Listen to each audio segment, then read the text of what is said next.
Uh, Going over here, looking through the home screens, there's quite a few things that are unique to the Sidekick itself. And one of them here is the updates, feeds and updates widget here. Lets you tie in your social networks, Facebook, Twitter, and stuff like that. You can pan through, you can post an update, you can view the update, stuff like that. And then you can add a comment, of course, if it's on Facebook.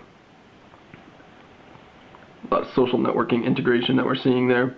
This one's a unique widget. It's called Sticky Message. What it lets you do is it lets you pick specific text messages and pin them to your home screen. So if you got like a favorite text message from a friend, or if somebody sent you something that says like an address or something like that, you can pin it to your home screen and be able to always view it, and you can have up to 20 of them and scroll through them. It's kind of unique, kind of different. I don't think we've seen that before. I think that various users will find different practicality with it and stuff like that. And then below there you've got standard shortcuts to standard Android applications. It's the same Gmail experience, same Google Maps experience, same Google Talk experience that we're used to seeing on Android. The web browser here is your Android 2.2 web browser. They just renamed it Web and gave it a fancy little icon to match the rest of the UI. Over here you've got your standard Android panel for turning on and off functions and stuff like that, which you can already do up there, but there it is, repeated again. Some shortcuts to other applications. This does have a front-facing video camera, which we'll take a look at a little bit later, so you can do video chat. So it's got preloaded quick on there for you. Just taking a quick look at what widgets are available. If you tap and hold, we can take a look at some of the widgets. Some of them are your standard TouchWiz widgets that we've seen before. You got your buddies, calendar, days, stuff like that. T-Mobile has preloaded DriveSmart on here, which has a couple widgets to control. Something that we found pretty cool was the spell clock. Has this neat little clock that spells out the time in actual words. That was a little funky. So that's pretty neat. Taking a look at the actual applications that T-Mobile has included, most of the applications that you're going to see are specifically for messaging. Really holds true to its roots of being a Sidekick and being a power messaging device. But starting up, we got your accounts that you can adjust to Android. All Share allows you to do DLNA sharing through the device.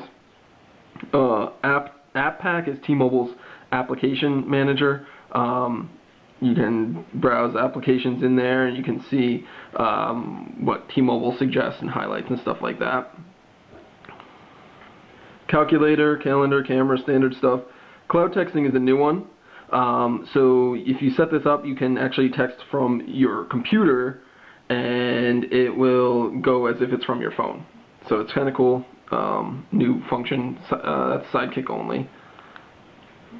There's your DriveSmart application, standard Android email application, Facebook of course. You've got a file browser here so you can browse the files on the SD card. Standard applications for Gallery and Gmail and Google Search. Group texting is another specific application for Sidekick that will allow you to set up groups and then create group chats. There's a lot of applications in the Android market today that do this for you, like Beluga and stuff like that, but this is integrated directly with the Sidekick. Kind of cool to see. A Highlight is another T-Mobile application that will highlight various news and media for you. Latitude Maps, Market, standard Android stuff, Media Hub, Media Room. This Media Hub allows you to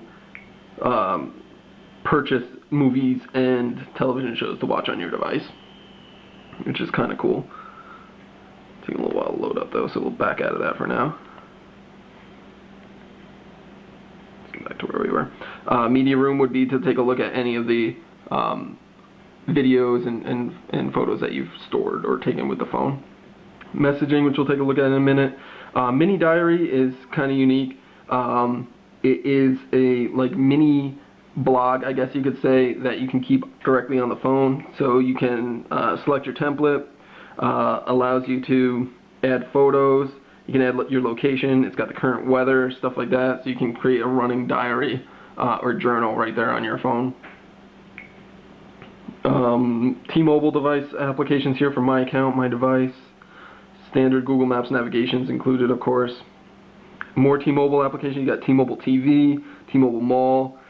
This here is a Samsung application task manager that you can view running tasks and stuff like that.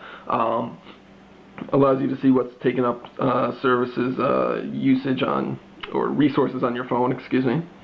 Telenav is another GPS navigation app that T-Mobile's preloads. Next to it you get your theme changer, so you can customize the look of the device quite a bit. It's got your standard theme here, change your theme to a few different options, changes the background, the wallpaper, colors of the menus and stuff like that, all get adjusted when you change the theme. Kind of gives you a little bit more personalization options. ThinkCrete Office is included, standard Twitter application. Alright, so taking a look at the Universal Composer here. This allows you to post updates to whatever messaging application you want, which is kind of cool. So you can actually create a new message, and then you can choose which version, which messaging type that you would like to make. So you can have it set like a message, an email, Facebook update, Twitter status. Very similar to the option in the notification bar that you have. Just a real quick, easy way to do it. As you can see on screen here, it does have an on-screen keyboard in addition to the hardware keyboard. It's swipe enabled, so you can trace your words just like any other time that we've seen swipe before. Standard swipe keyboard there. Back out of there. Going on, you got the video chat that we've seen before, visual voicemail that is available for this, web, and then T-Mobile's enabled this for Wi-Fi calling, so that they're giving you the ability to use your Wi-Fi network to place calls. Just remember that Wi-Fi calling feature does use your minutes, and then your standard YouTube application. So if you notice when I've been navigating the device here, the button layout is kind of awkward for a portrait orientation here. Most people, when they're using Android, are used to using it in portrait orientation, and you've got your buttons down at the bottom for your home, your back, and your menu, and then some phones also include search, which make it easy to use one-handed. But as you notice with this, when you're holding it in portrait, you've got home up here, back button here, menu button here, and then you've got that jump key. So they're kind of all over the place. It makes it a bit clumsy to use when you're in portrait. But if you switch over to landscape, it really is a familiar interface for most Sidekick users. You've got your home key here, menu key here, back key, and then that jump key. Other things that are different from other Android phones is the way that some of these buttons work when they're long pressed and such.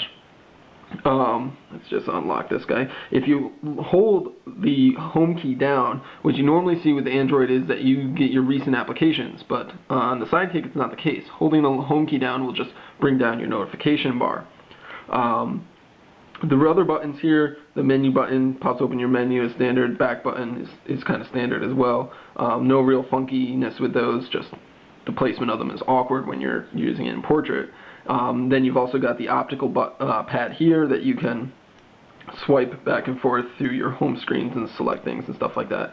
So you can actually navigate the whole OS without using the touchscreen, but most intents and purposes it's probably easier to use the touchscreen. Now the jump key is where things are a little bit different for the Sidekick than other Android phones that we've seen.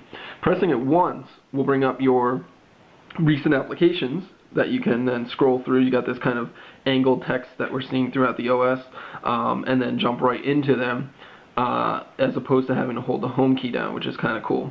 Now the jump key can also be used to launch applications. So if you hold the jump key down and hit a button, it will launch whatever application you set to that shortcut. So M for this particular shortcut was for music, brings up the music player in here. Doing a different one. A brings us up to updates from our contacts that we saw earlier. So you can customize all that. You can really do a lot different things with it from the jump key.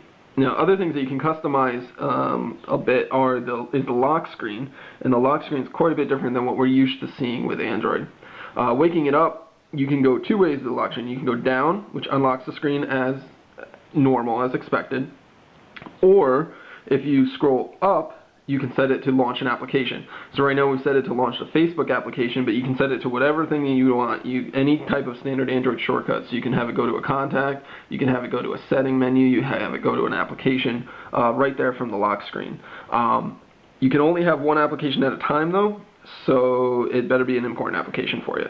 But it is nice that you can quickly open it directly from there, which is pretty cool. Taking a look at the messaging application itself, well, you've got your standard Android messaging application for the most part. The differences are there's a few tweaks and UI differences for the Sidekick menus and such. So you got your standard conversation view that you can send and receive your messages in. And then you can add things like pictures and other media, adding an emoticon. Pressing the emoticon button here brings up different emoticon options